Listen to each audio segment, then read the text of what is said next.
हूँ, यह देख लीजिए सिलसिला यह है कि शब्द युग्म या युग्म शब्द जो है इसका अर्थ क्या होता है, इसकी परिभाषा क्या है, शब्द युग्म की प्रवृत्ति क्या होती है, कुछ सामान्य उदाहरण और इसके बाद कैसे शब्द युग्म को समझा जाए।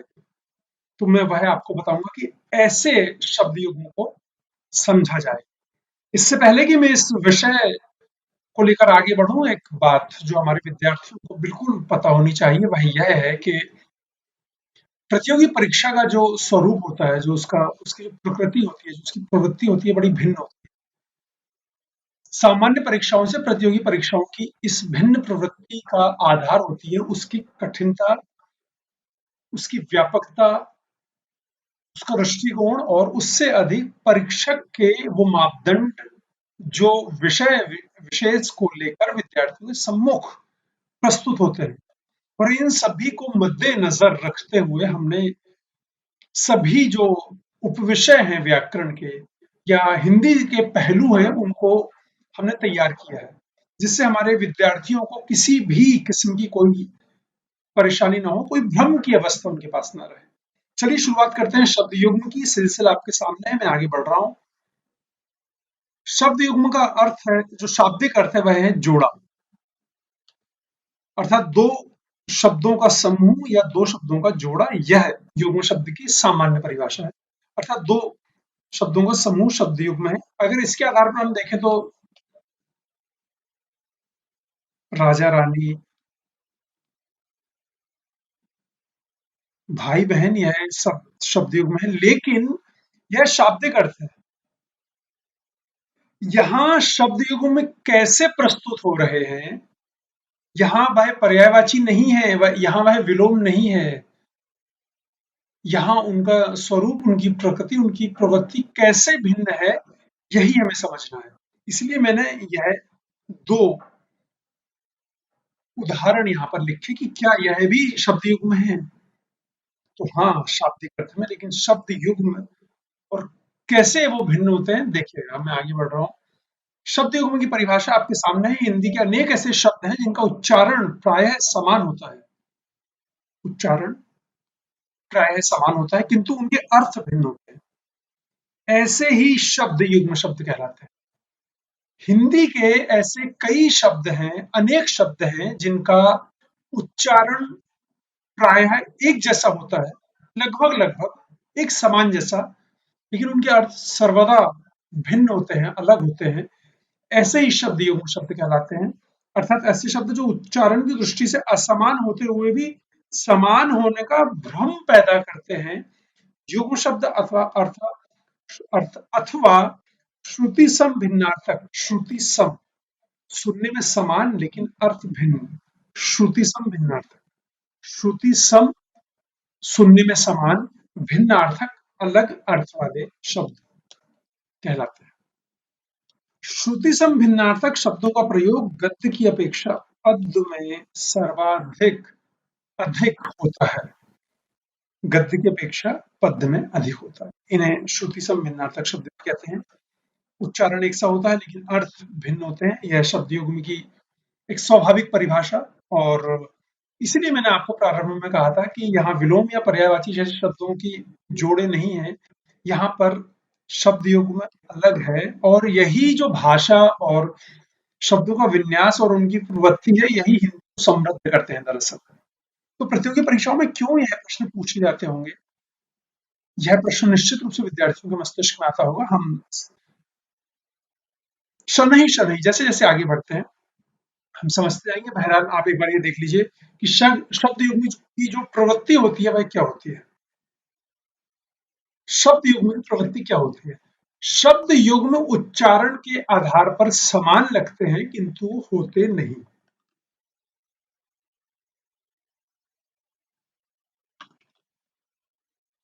शब्द युग्म उच्चारण के नजरिए से समान होते हैं लेकिन होते नहीं।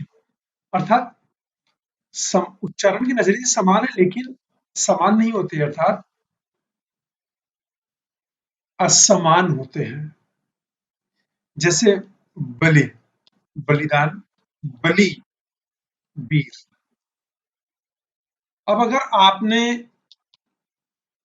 बाहु बलि लिख दिया तो ये शब्द समाप्त हो गया, क्योंकि यहाँ बलि का अर्थात बलिदान है, लेकिन यहाँ बाहुबली अगर आपने लिखा तो उसका मायना है। ऐसे शब्द जो सुनने में तो समान लगते हैं लेकिन उनका जो अर्थ है वह भिन्न है। तो सबसे पहली प्रवृत्ति इसकी यही है। दूसरी प्रवृत्ति कि शब्द युग्म अर्थ शब्द युग्म के अर्थ विपरीत नहीं होते, भिन्न होते हैं। शब्द युग्म जो है इनके अर्थ विपरीत नहीं होते, अलग मतलब एक दूसरे के उल्टे नहीं होते कि दिन रात सुबह शाम इधर उधर नहीं, ये भिन्न अर्थ वाले होते हैं, विपरीत नहीं, भिन्न अर्थ होते हैं, यह मस्तिष्क में रखिएगा। शब्द युग्म भाषा के सैद्धांतिक पक्ष को प्रस्तुत करते हैं। ये भाषा का व्यवहारिक और सैद्धांतिक पक्ष क्या है, यह समझना जरूरी है।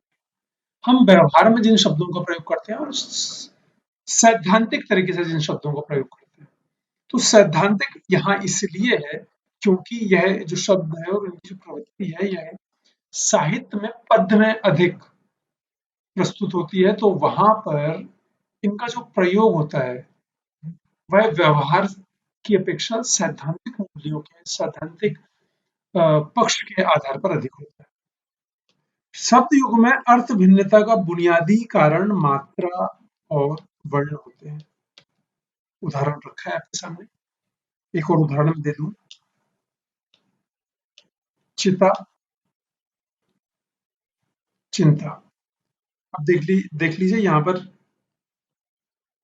सिर्फ एक मात्रा की वजह से शब्द का अर्थ बदल गया, जबकि श्रुति सम है, सुनने में लगभग समान है, चिता चिंता। तो बुनियादी कारण मात्रा है और वर्ण है। मात्रा देख लीजिए, ये देखिए बलि छोटी की मात्रा और ये देख लीजिए बलि बड़ी की मात्रा, लेकिन अर्थ बदल जाते हैं। शब्द युग्मों का अस्तित्व उच्चारण की समानता से सर्वाधिक है। शब्द युग्म का जो अस्तित्व है, जो इनकी विद्यमानता है, इनके होने का जो भाव है, उसमें उच्चारण जो है वो सर्वाधिक महत्वपूर्ण भूमिका निर्वाह करता है, क्योंकि उच्चारण इनका लगभग समान होता है लेकिन अर्थ इनका भिन्न होता है। तो उच्चारण, मात्रा और वर्ण, तीन शब्द मस्तिष्क में रखिए शब्द युग्म की प्रवृत्ति को समझने के लिए। पहला है उच्चारण, दूसरा है मात्रा और तीसरा है वर्ण।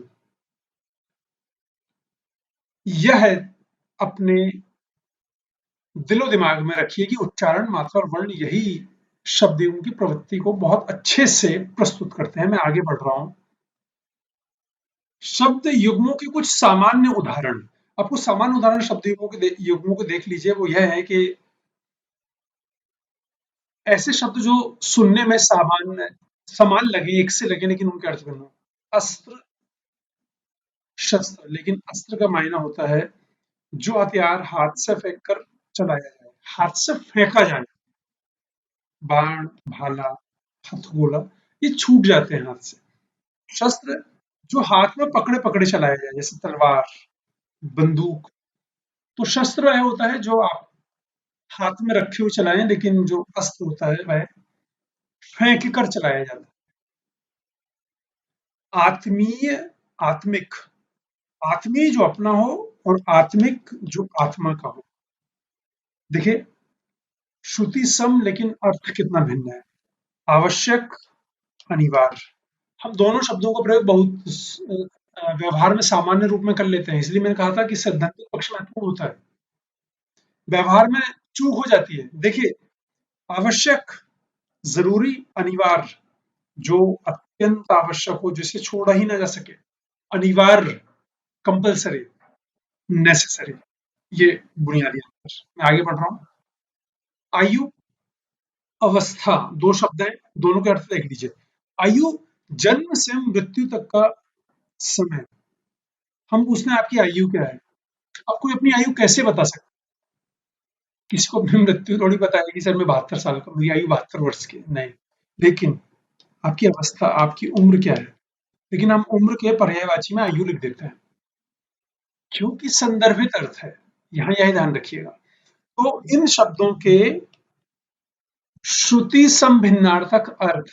अब यह जो शब्द युग्म है, यह आपको भ्रम में डाल सकता है कि अगर आपको आयु का पर्यायवाची लिखना है तो आपके मस्तिष्क में रहेगा। आयु अवस्था तो अलग चीज होती है, वय उम्र ये होता है, लेकिन जन्म से मृत्यु तक का समय आयु होता है, लेकिन यह संदर्भित अर्थ में यहाँ प्रयुक्त तो हो सकता है। यह भी अपने मस्तिष्क में रखिएगा। अमूल्य, बहुमूल्य। अमूल्य जो चीज मूल्य देकर भी प्राप्त न, अमूल्य है। बहुमूल्य जिसकी कीमत बहुत ज्यादा हो। अगर मैं कहूँ कि मेरा माँ का मेरे प्रति अमूल्य प्रेम है, तो लोग कहेंगे अमूल्य प्रेम, अरे बहुमूल्य प्रेम है भाई। तो ये अमूल्य और बहुमूल्य का जो व्यावहारिक अर्थ है, यह भी समझने की आवश्यकता है। यह ध्यान रखिएगा। अनुनय और विनय, सामान्यतः हम दोनों का प्रयोग एक जैसा कर लेते हैं, लेकिन अर्थ जो परिवर्तन और जो अर्थ में है परिवर्तन है, वह देखिए क्या है। अनुनय, किसी बात पर सहमत होने की प्रार्थना। तो मैं आपसे अनुनय कर रहा हूँ कि आप मेरी इस बात में सहमत हो जाइए, लेकिन विनय है अनुशासन और शिष्ट शिष्टतापूर्ण निवेदन। एक बार फिर से समझ लीजिए, अनुनय किसी बात पर सहमत होने की प्रार्थना, और विनय है अनुशासन और शिष्टता पूर्वक निवेदन करना। लेकिन जब हम पर्यायवाची लिखते हैं, तो अनुनय, विनय और निवेदन सबको पर्यायवाची में समाहित कर देते हैं, जोड़ देते हैं। यह बिल्कुल वैसा है कि ये हम उनके संदर्भ अर्थ को ग्रहण करते हैं। ध्यान रखिएगा, संदर्भ अर्थ। जैसे एक चीज, आवेदन, प्रार्थना। आवेदन होता है योग्यता अनुसार किसी पद के लिए कथन द्वारा प्रस्तुत होना। आप लिखकर किसी पद के लिए अपने आप को प्रस्तुत कर रहे हैं, यह आवेदन है। लेकिन प्रार्थना किसी कार्य की सिद्धि के लिए विनम्रता पूर्वक कहना कि आप प्रार्थना गुजारिश कर रहे हैं। अनुज और अग्रज, अनुज छोटा भाई, अग्रज बड़ा भाई। यहाँ पर कई बार विद्यार्थी चूक चूक जाते हैं, उनको लगता है कि अनुज और अग्रज में छोटा भाई बड़ा भाई को लेकर यहाँ पर एक भ्रम आ जाता है। अमूमन अहिंदी भाषी क्षेत्रों में ज्यादा यह है। आज्ञा और अनुमति, देखिए ये बड़ा महत्वपूर्ण है, क्योंकि इनसे जुड़े प्रश्न और भ्रम दोनों साथ में आते हैं। कई विद्यार्थी मुझसे बात पूछते हैं। आज्ञा, बड़ों को छोटा का निर्देश। कोई बड़ा आपको अगर निर्देशित कर रहा है, तो वह आज्ञा है। लेकिन अनुमति, प्रार्थना द्वारा बड़ों द्वारा सहमति प्राप्त करना, कि क्या मैं मेले मेला देखने जा सकता हूँ। क्या आपने अनुमति मांगी है, लेकिन आज्ञा की आज कोई मेला देखने नहीं जाएगा। यह है अनुमति और आज्ञा का। मैं आगे बढ़ रहा हूँ। इजाजत और आदेश। इजाजत होती है अपनों से बड़ों से अनुमति लेना। आदेश, बड़े व्यक्ति द्वारा अपने छोटों को काम करने के लिए हुक्म देना। यह करना है, वह नहीं करना है। इच्छा और अभिलाषा में अंतर देख लीजिए। इच्छा क्या होती है? किसी वस्तु को चाहना, यह इच्छा है। अभिलाषा, कोई विशेष इच्छा। किसी वस्तु को चाहना एक सामान्य इच्छा हो सकती है, लेकिन अभिलाषा एक विशेष इच्छा है, यह अभिलाषा होती है। इन शब्दों को जरूर अपने ध्यान में रखिएगा। खेद और शोक। खेद, अपनी भूल या गलती पर दुखी होना, खेद कर। लेकिन शोक, किसी की मृत्यु पर दुख प्रकट करना, या कुछ बेहद दुखद घटना को सुनकर जो मन में एक पीड़ा का भाव होता है, उसकी जो अभिव्यक्ति होती है, वह शोक कहलाती है। लेकिन खेद जो है अपनी अपनी भूल या गलती पर दुखी होना खेद होता है। जैसे आप हम देखते होंगे पहले दूरदर्शन में जब कई बार अ, किसी तकनीकी समस्या की वजह से चूक होती थी, तो वह लिखते रहे कि रुकावट के लिए खेद है। मतलब हमें अपनी गलती मालूम है, हम इसके लिए हम दुखी हैं, लेकिन तकनीकी समस्या है। मैं आगे बढ़ रहा हूँ। चित्त और मन बिल्कुल पर्यायवाची शब्द हैं, लेकिन अंतर देखिए आप। चित्त होता है स्मृति, विस्मृति और स्वप्न, और मन जो होता है सुख दुख की अनुभूति करने वाला तत्व। इन बुनियादी अंतरों की जो समझ है, यही आपको अंक दिलाने वाली है। यह बात अपने दिलो दिमाग में रखिएगा आप। यह समझना बड़ा जरूरी है, क्योंकि यही आपको बहुत स्पष्ट समझ देने वाला है, और यही आपको अंक प्रदान करेगा, कराएगा। चिंतनीय और चिंताजनक। चिंतनीय जिस चिंतन योग्य है, चिंतनीय, लेकिन चिंताजनक जिससे चिंता बढ़ जाए, जिससे चिंता जन्म लेती है। चिंताजनक, चिंता को जन्म देने वाला, चिंताजनक। चिंतनीय, चिंतन करने लायक। तो चिंता और चिंतन, इन दोनों का अंतर समझना आवश्यक है। चिंता जो होती है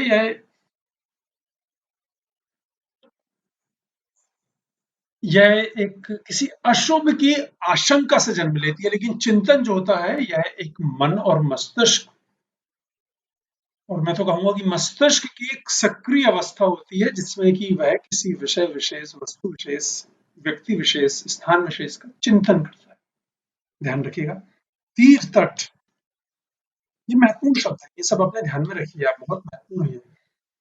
तीर जल के पास का किनारा, लेकिन तट किनारे किनारे तक, दूर तक फैला भाग। किनारे किनारे तक, दूर तक जो फैला हुआ भाग होता है वह तट होता है, लेकिन जल के पास का जो किनारा होता है वह तीर कहलाता है। दोनों शब्द ध्यान रखिएगा, पर्यायवाची यहां भी देखिए। लेकिन श्रुति समभिन्नार्थक शब्द है ये, इनका ध्यान रखिएगा। कैसे समझा जाए शब्द युग्मों को, क्योंकि अब मैंने कहा कि ये विलोम शब्द भी नहीं होते, मैंने कहा कि इनके अर्थ भिन्न होते हैं, लेकिन ये पर्यायवाची शब्द भी हैं कई जगह और इनके अर्थ भिन्न होते हैं। एक भ्रम की अवस्था विद्यार्थियों के मन में आती है कि अब ये इन्हें कैसे समझा जाए, ऐसी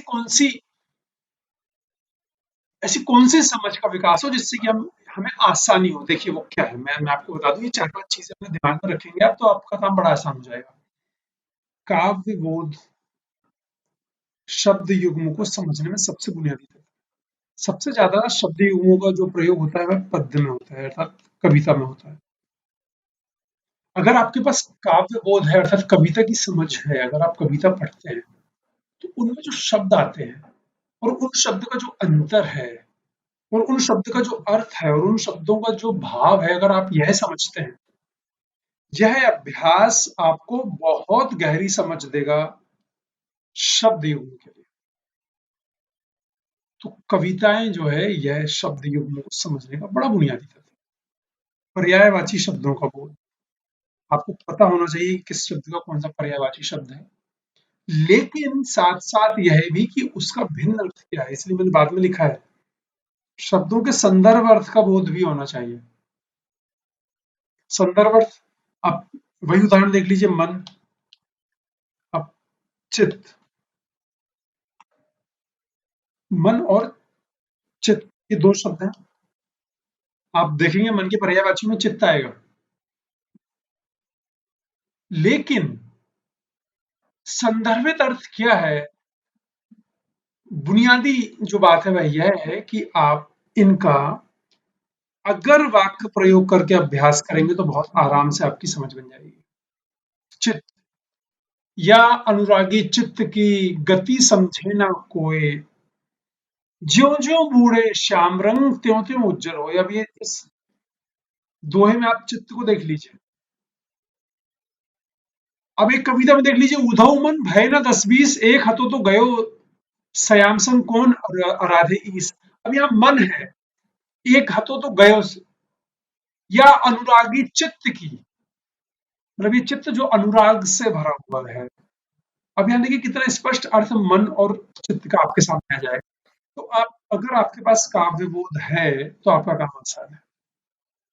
अगर आप वाक्य प्रयोग करके या काव्य प्रयोग करके इन्हें समझते हैं तो आपका काम आसान है, और उसके बाद विलोम शब्दों का ज्ञान भी शब्द युग्म को समझने में आपका सहायक हो सकता है। तो यहाँ कुल मिला के आप यह समझ लीजिए कि व्याकरण के जो व्याकरण के जो दूसरे पहलू हैं,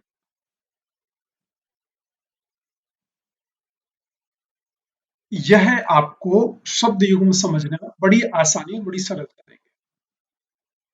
तो आप यह इस तरह समझ सकते हैं, एक बहुत ईमानदारी से अभ्यास की आवश्यकता है, और शब्दों का वाक्यों में प्रयोग करके समझना सबसे आसान काम है। मैं बार बार अपने विद्यार्थियों से कहता हूं, अगर आपके पास लेखन का अभ्यास है, आप कोई भी शब्द आपके पास आता है उसका वाक्य प्रयोग कीजिए, आपकी पहली समझ उस वाक्य प्रयोग की पूर्णता के साथ बन जाएगी, और उसके बाद आप बहुत आराम से, बहुत हद तक उसके अर्थ तक पहुंच जाएंगे और आपका उत्तर व्यर्थ नहीं जाएगा। इस बात का ध्यान रखें, और अब मैं आता हूँ उस सिलसिले की तरफ जिससे हम आज यहाँ तक आए हैं। शब्द युग में हमने देखा कि इसका अर्थ क्या होता है, शब्दों का जोड़, शब्द युग अर्थात जोड़ा। शब्द युग की परिभाषा देखी हमने कि ऐसे शब्द जो सुनने में तो जिनका अर्थ समान लगता है, उच्चारण में समान लगता है, लेकिन अर्थ उनका भिन्न होता है। हमने शब्द युग की प्रवृत्ति देखी, हमने कुछ सामान्य उदाहरणों के माध्यम से उन्हें और बेहतर समझा। उसके बाद मैंने बताया कि कैसे शब्द युग्मों को पहचाना जाए, और इसमें सबसे बुनियादी है कि अगर आपके पास काव्य बोध है, अगर आप वाक्य प्रयोग कर रहे हैं, अगर आपके पास विलोम पर्यायवाची शब्दों का ज्ञान है, तो आप यह बहुत सरलता से, बहुत स्पष्टता से समझ सकते हैं और उन सभी कसौटियों पर खरे उतर सकते हैं जिसके आधार पर परीक्षक आपका मूल्यांकन करने वाला है। तो अब जब यह सिलसिला यहाँ पर रुक रहा है, तो मैं भी आपसे इजाजत ले रहा हूँ। तो बहुत ख्याल रखिए, मुस्कुराते रहिए।